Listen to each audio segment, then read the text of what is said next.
Hello friends, आज हम लोग का जियोग्राफी में टॉपिक है Pulsar star and Quasar.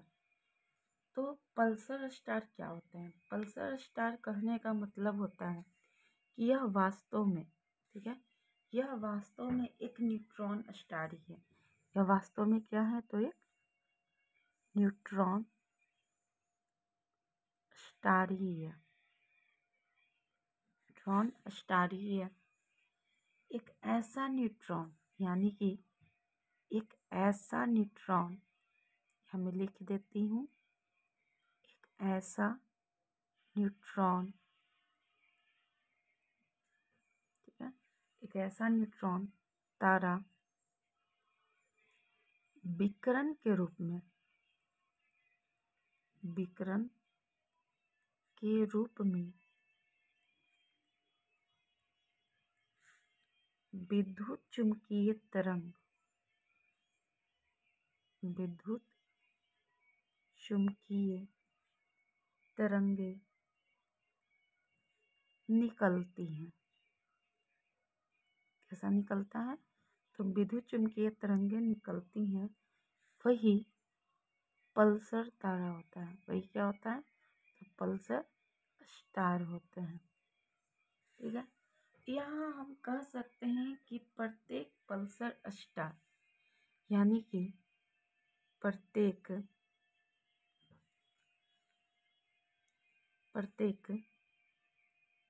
Pulsar star neutron तारा होता है। न्यूट्रॉन तारा होता है। ठीक है, यानी जितने भी पल्सर स्टार आप देखिएगा वो सब क्या होगा? न्यूट्रॉन तारा है। परंतु प्रत्येक न्यूट्रॉन तारा, यानी कि ये हम ऐसे कर देती हूँ, प्रत्येक न्यूट्रॉन तारा, न्यूट्रॉन तारा पल्सर स्टार नहीं होते। पल्सर स्टार नहीं होते, यानी प्रत्येक न्यूट्रॉन तारा पल्सर स्टार हो सकता है, किंतु ये प्रत्येक पल्सर स्टार, ठीक है, सॉरी, प्रत्येक पल्सर स्टार न्यूट्रॉन तारा हो सकता है, परंतु प्रत्येक न्यूट्रॉन तारा पल्सर स्टार नहीं हो सकते। इसके बाद अगला आता है क्वासर। अगला तारा का नाम है क्वासर।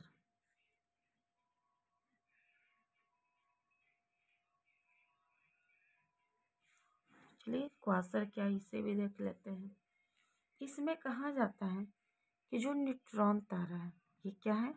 Neutron star. ठीक है, ये क्या है? तो न्यूट्रॉन स्टार है। न्यूट्रॉन स्टार है। ये अपने आसपास के वातावरण से, अपनी आसपास के वातावरण से पदार्थ को आकर्षित किए, पदार्थों को आकर्षित किया। अब जब पदार्थ आकर्षित होगा तो इनकी डेंसिटी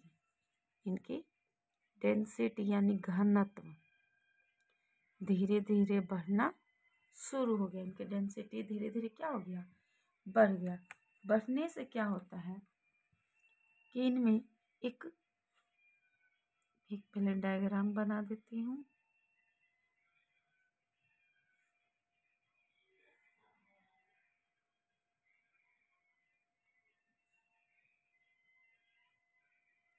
ये इस तरीके से डायग्राम रहेगा, जिसके अंदर एक ऐसे ब्लैक होल है। क्या है? Black hole. इसके बाहर भी एक लेयर है, इसमें बहुत सारे लिक्विड रहते हैं। इसके बाहर से ऐसे करके वेव रहते हैं। तो इस वाले पार्ट को इलेक्ट्रोमैग्नेटिक वेव कहते हैं। इसे क्या कहते हैं? Electromagnetic wave. और यही हमारा क्या है? क्वासर है। इसी को क्वासर कहते हैं। इलेक्ट्रोमैग्नेटिक वेव है, इसी को क्या कहते हैं? क्वासर कहते हैं। इसी पार्ट को हम लोग आवरण भी कहते हैं। इसी पार्ट को आवरण भी कहते हैं, यानी लेयर भी कहते हैं। साथ ही साथ इसके अंदर ये जो पॉइंट है, इन सभी को ग्रेविटी कहते हैं। क्या कहते हैं? ग्रेविटी। जब ये ज़्यादा होगा, ग्रेविटी क्या होगा? ज़्यादा होगा। तो ज़्यादा होगा तो ये प्रकाश को रोकने का काम करता है। प्रकाश को रोकने का काम करता है। प्रकाश को रोकने के कारण ये कहाँ जाता है? तो ये जाता है ब्लैक होल में। ये कहाँ जाता है? ब्लैक होल में। यानी ये जो पार्ट है बीच वाला, इसी को हम लोग कहते हैं ब्लैक होल। इसे क्या कहते हैं? Black hole. यानी कि जब गुरुत्वाकर्षण ज़्यादा हो जाए वो प्रकाश को रोकने का काम करती है। इसके वजह से वो कहाँ जाती है? तो ब्लैक होल में। तो हम कह सकते हैं कि क्वासर जो होता है तो ब्लैक होल के चारों तरफ उपस्थित एक ऐसा आवरण होता है जहाँ से विकिरण के रूप में विद्युत चुम्बकीय तरंगे निकलती है। तो ये आज का हमारा टॉपिक था, पल्सर स्टार और क्वासर। तो पल्सर और क्वासर स्टार आज हम लोग का कंप्लीट हो गया। अगले लेक्चर में हम लोग जानते हैं सोलर सिस्टम, यानी सौर मंडल के बारे में हम लोग जानते हैं। फिर लाइक करें, शेयर करें, और अगर मेरे चैनल पर पहली बार आए हैं तो सब्सक्राइब करें। और प्लीज़ कोई भी डाउट हो तो आप कमेंट करें।